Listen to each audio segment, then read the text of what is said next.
Wow! Pork barbecue. Naku, nakakagutom naman yan. Naku, paborito to ng mga nagdiriwang ng pista, ng mga nagdiriwang ng kaarawan, ng iba't ibang events tulad ng kasal, ng Christmas, ng New Year. Oh, tapos paborito rin to ng mga pumapasok sa trabaho, tapos yung mga pumapasok sa school. Oh, nako, di pwedeng walang pork barbecue sa mga sa mga karinderya, di ba? O kaya sa mga restaurant. Oh. Pero napapansin niyo ba mga kaibigan yung taba ng baboy? Bakit lagi makikita rito sa pinakadulong parting ito ng oh, ng stick? Oh. Di ba pwedeng unahin itusok itong laman na to, itong nakikita nyo dito, yun, di ba pwede itong unang itusok ng stick? Oh.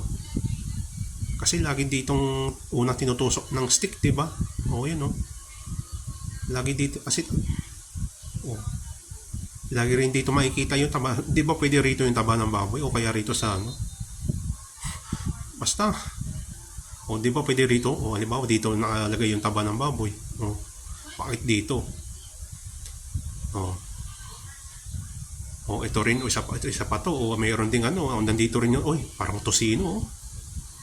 Nako, oy, parang tosino yata to ah. O, dito rin makikita yung taba ng baboy oh, dito sa dulong parte ng stick oh. Oh. Parang tosino to, hindi. Tosino ba? Barbecue ba to? Tosino. Parang tosino eh. O dito makikita yung taba ng baboy dito talaga oh. O ito pang isa pang barbecue oh, yan oh. O yung taba ng baboy dito na naman oh. Oh, kung dito kaya nakalagay yung yung taba ng baboy.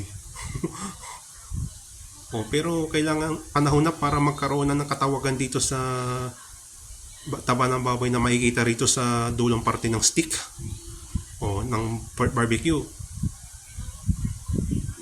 Ako may naisip na akong itatawag dito eh. Ang dulo in English o yung huli, last. Oh, tamang-tama mga kaibigan. Tablas.